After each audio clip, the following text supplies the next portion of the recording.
ये पहली बार हुआ है गुजरात की धरा ने देश की आजादी के महानायक राष्ट्रपिता महात्मा गांधी थे, तो भारत की धरती के एकीकरण के शिल्पी लौह पुरुष सरदार वल्लभ भाई पटेल भी इसी धराधाम की इसी माटी की देन है। भाइयों बहनों, सरदार साहब के दृढ़ इच्छा शक्ति के सामने जूनागढ़ के नवाब को नाक रगड़नी पड़ी थी। हैदराबाद का निजाम जो घुड़की दे रहा था, उसको भी हैदराबाद रियासत को भारत गणराज्य का हिस्सा बनाना पड़ा था, अन्यथा उसने पहले ऐलान कर दिया था हम भारत गणराज्य में शामिल नहीं होंगे। सरदार साहब ने कहा था कि ठीक है, चिंता मत करो, मैं वहीं आके इसको शामिल करवा लेता हूं। भाइयों बहनों, जब कांग्रेस की भ्रष्ट विश्वासघाती राजनीति ने देश की जनता के सामने अव्यवस्था और अविश्वास का माहौल पैदा किया, तब गुजरात ने ही आज के यशस्वी प्रधानमंत्री श्री नरेंद्र मोदी जी को देश की कमान सौंपने की व्यवस्था दी थी। और भाइयों बहनों, आज आप सब जानते हैं, हर गुजरात का वासी और हर भारतवासी इस पर गौरव की अनुभूति करता है कि भारत के यशस्वी प्रधानमंत्री श्री नरेंद्र मोदी जी जिस विश्वास के साथ देश का नेतृत्व कर रहे हैं, वह न केवल वैश्विक स्तर पर भारत की प्रतिष्ठा को बढ़ा रहा है, बल्कि एक सुरक्षित समृद्ध भारत की परिकल्पना को साकार करने के लिए निरंतर उनके द्वारा नित नए प्रयास किए जा रहे हैं। आज देश अपनी आजादी का अमृत महोत्सव मना रहा है। भाइयों बहनों, आजादी के अमृत महोत्सव वर्ष में इससे बड़ी गौरव की बात क्या हो सकती कि हर भारत के घर, भारतीय के घर में प्रधानमंत्री मोदी जी ने भारत के आन मान शान के प्रतीक तिरंगा को उसके घर में फहराने का काम किया और देश की आजादी के अमृत महोत्सव में प्रत्येक नागरिक को शामिल किया।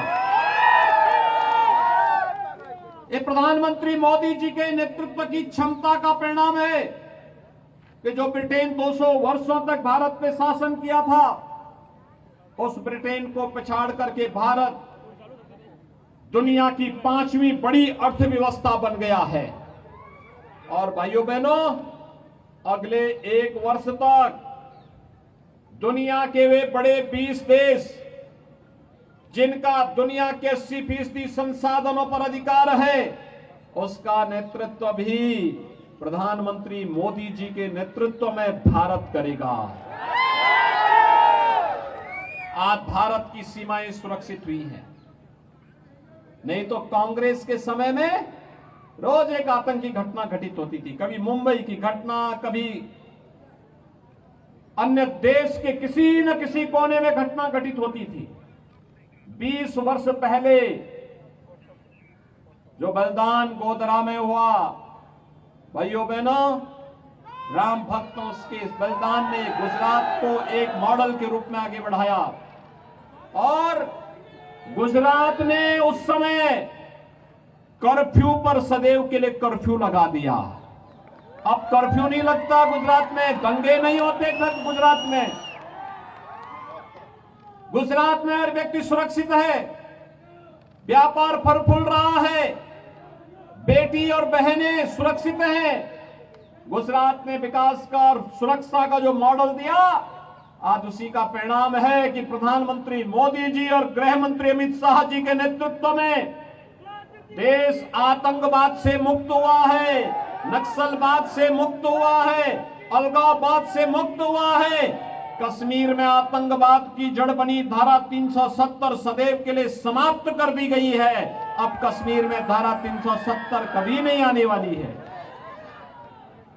भाइयों बहनों, नए भारत का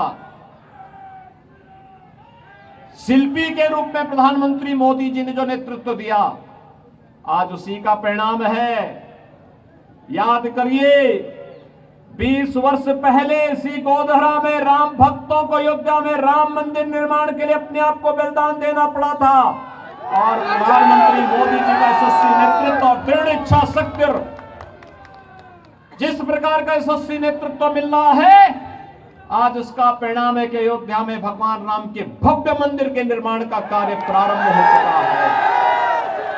अयोध्या में भगवान राम का भव्य मंदिर भारत की आस्था का सम्मान भी है और गोधरा के राम भक्तों के प्रति सम्मान का भाव भी है। बिना रुके, बिना डिगे, बिना झुके आज देश की आस्था का सम्मान हो रहा है। अयोध्या में राम मंदिर का निर्माण, काशी में काशी विश्वनाथ धाम का निर्माण, उज्जैन में महाकाल के महालोक का निर्माण, केदारपुरी और बद्रीनाथ धाम के पुनरुद्धार और सुंदरीकरण का कार्य, द्वारिका धाम के पुनरुद्धार का कार्य, भाइयों बहनों, ये सभी कार्य बखूबी संपन्न हो रहे हैं। और संकट के समय अपने देश के नागरिकों के साथ कैसे खड़ा होना है, यह भी हम सबके सामने है। कोरोना कालखंड उसका उदाहरण है। कोरोना कालखंड में भाइयों बहनों, फ्री में टेस्ट, फ्री में उपचार, फ्री में वैक्सीन, 80 करोड़ लोगों को फ्री में राशन की सुविधा ये प्रधानमंत्री मोदी जी ने दिया। भाइयों बहनों, मैं आप सबसे अपील करने के लिए आया हूं।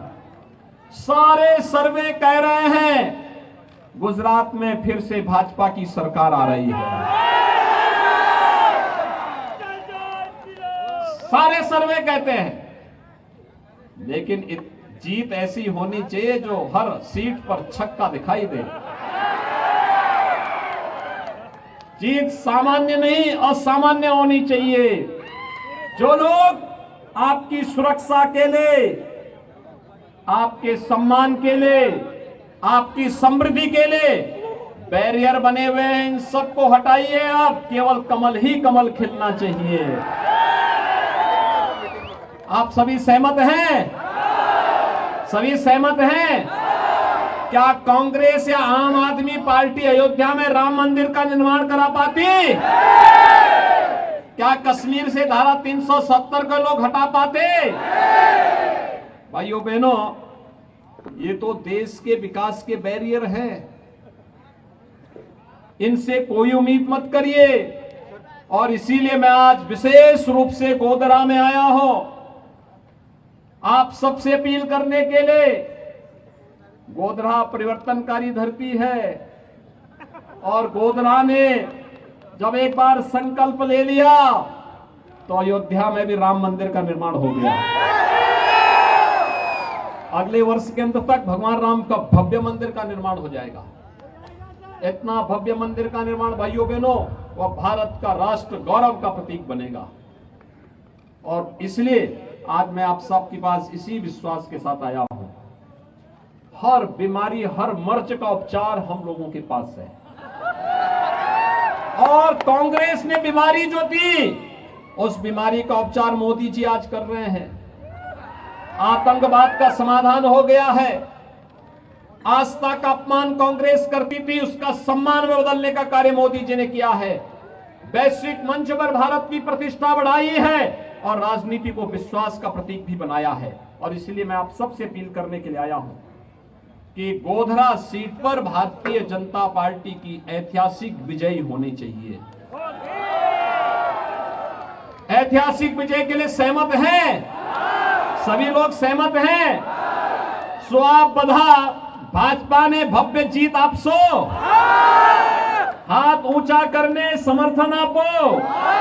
उधर भी छत के ऊपर भी जो खड़े हैं उनके भी सबके हाथ खड़े होने चाहिए। मेरे साथ बोलेंगे, भारत माता की, भारत माता की, भारत माता की जय श्री राम, जय जय श्री राम।